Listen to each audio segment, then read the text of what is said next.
कार्यक्रम में सीएम साहब 1740 के करीब बच्चे अभी भी यूक्रेन में फंसे हुए हैं, जो ताजा आए केंद्र सरकार के आंकड़े हैं। हरियाणा के बच्चे हैं जिसमें से 91 बच्चे अभी वापस आ पाए हैं। तो किस तरह से आप बातचीत कर रहे हैं, क्योंकि लगातार काफी स्टूडेंट्स के वहां से हमारे पास फोन आ रहे हैं कि किसी तरह की सुविधाएं एम्बेसी की तरफ से नहीं दी जा रही है, कोई ट्रांसपोर्ट अवेलेबल नहीं कराया जा रहा है। देखिए, हमने अपने यहाँ एक कंट्रोल रूम बनाया है हरियाणा का भी, जिसके अंदर फॉरेन कोऑपरेशन डिपार्टमेंट के सब लोग बैठे हुए हैं और जितने लोगों का जो हमने ईमेल एड्रेस दिया है, जितना हमारे व्हाट्सएप के ऊपर लोगों की संपर्क हो रहे हैं, लगभग 700 लोगों से संपर्क हमारा हो चुका है और उनमें से काफ़ी लोग जो वापस भी आए हैं, लगभग 90 के आसपास लोग हरियाणा के वापस आए हैं। आज ही जो एक फ़्लाइट मुंबई आई है, वहाँ भी कुछ लोग हरियाणा के हैं। तो चूँकि पहले तो हरियाणा के लोग सब दिल्ली की फ़्लाइट्स में आए थे, आज हम वहाँ भी एक कंट्रोल रूम स्थापित कर रहे हैं मुंबई एयरपोर्ट के ऊपर, ताकि बॉम्बे से दिल्ली और हरियाणा लाने में भी उनकी सुविधा हो सके।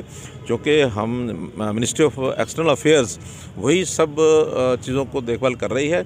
4 हमारे मंत्री 4 देशों में चले गए हैं, ताकि वहाँ से कोऑर्डिनेट करके उन सब लोगों को आसपास के देशों में लाया जा सके और वहाँ से उनको ट्रांसपोर्ट करके और लाया जाए। कंट्रोल रूम जो पहले ही शुरू करना चाहिए था, 10 दिन से काफ़ी लोग, परिवार के लोग चिंतित थे। हमारे कंट्रोल रूम 8 दिन से चालू है, आज से नहीं है। तो 8 दिन पहले ही हमने मीडिया में भी बता दिया था, सब अपना व्हाट्सएप नंबर सारा कुछ किया हुआ। इन 8 दिनों में मैंने बताया 700 लोगों ने संपर्क हमारे से कर लिया है।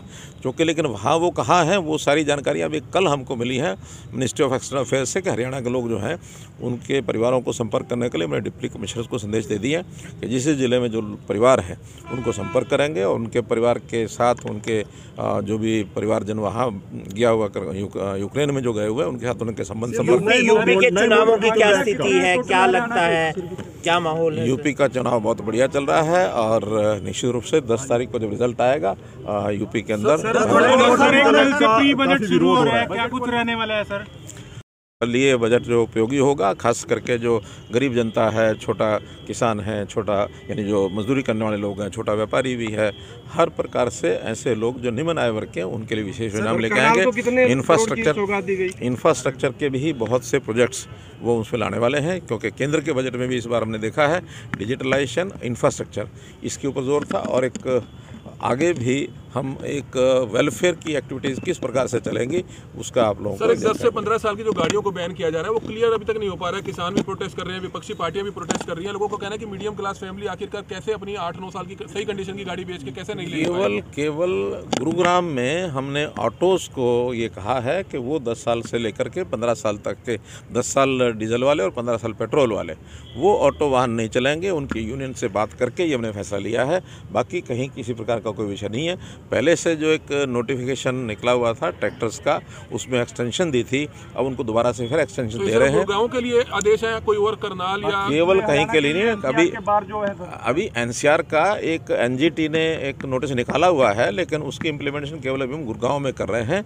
बाकी जगह उसमें से राहत कैसे देनी होगी, कितनी देनी होगी, वो बजट के बाद आंगनबाड़ी के लिमिट को लेकर भी काफी समस्या है। घरोंडा जो है करनाल जिले में आता है, वो एनसीआर में है, लेकिन करनाल को एनसीआर से बाहर कर देगा। तो ऐसे में दोहरे एनसीआर दिल्ली सेंट्रिक है और दिल्ली से 100 किलोमीटर की दूरी जहाँ तक आती है उन तहसीलों को उसमें लिया गया है। और बाकी रेडियल तौर पर जो बड़े शहर हैं उसमें करनाल शहर भी एनसीआर में ही है। केवल नेता कुलदीप शर्मा का कहना कि मुख्यमंत्री करनाल को भी नहीं बचा पाए एनसीआर।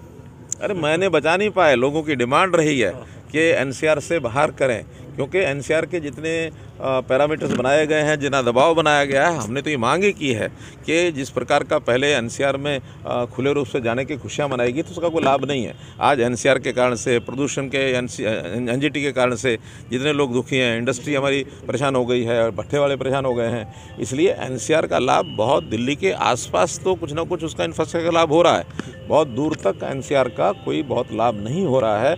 उसमें हमको इंफ्रास्ट्रक्चर के नाते से भी गुड़गांव, फरीदाबाद, सोनीपत, झज्जर, यहाँ तक उसका लाभ है, इससे ज़्यादा आगे लाभ नहीं है। मेट्रो आएगी और मेट्रो के लिए तो हमारी मीटिंग हो चुकी है। उसमें कोई एनसीआर के कारण से मेट्रो नहीं आ रही है। उस मेट्रो को तो अलग से प्रोजेक्ट्स हैं, 6 प्रोजेक्ट्स बने हैं, 3 पर काम चालू हो चुका है। पहले वो पानीपत तक थी, अब पानीपत से हमने उसको करनाल तक करा। पहले कभी 15 साल होता था, 5 साल का निर्णय लिया है तो 5 साल रहेगा। तो इसका इफेक्ट तो सीधा जो 75% का रिजर्वेशन है हरियाणा के युवाओं के लिए उस पर भी पड़ेगा। नहीं, ऐसा नहीं है, क्योंकि ये बातचीत करके ही किया गया है। आखिर इंडस्ट्री के लोगों को भी हमको, क्योंकि बहुत लोग ऐसे हैं जो बाहर प्रदेशों के यहाँ काम कर रहे हैं, उनके परिवार वर्षों से यहाँ रह रहे हैं, अगर वो नियम करते हैं तो उनके परिवारों के लोगों को भी बाहर जाना पड़ेगा। और एम्प्लॉयमेंट में जब ये शुरू होगा तो कहाँ के लोग उसमें रुचि रखते हैं एम्प्लॉयमेंट में। आज भी हरियाणा के लोगों को हमें उस ओर तैयार करना पड़ेगा कि वो इंडस्ट्री के अंदर भी काम करने के लिए तैयार। विपक्षी पार्टियों का कहना है पेट्रोल डीजल के दाम इसलिए नहीं बढ़ रहे क्योंकि चुनाव चल रहे हैं और कच्चा तेल का दाम यूक्रेन और रूस की लड़ाई के कारण आसमान पर पहुंच गया। अगर मगर से कोई प्रश्न नहीं हुआ करते, जो है वो है, जो नहीं है सो नहीं है। सर, सरपंची और जिला परिषद के चुनावों पर कब तक क्लियर हो पाएगा, कब तक कोई डेट? सुप्रीम अपने हाई कोर्ट के अंदर ये केस गया हुआ है। हमने एक प्रावधान किया था कि 50% महिलाओं का प्रतिनिधित्व ये देने के लिए हम तैयारी कर रहे हैं, लेकिन कुछ लोग चले गए जो इनको ये मंजूर नहीं है।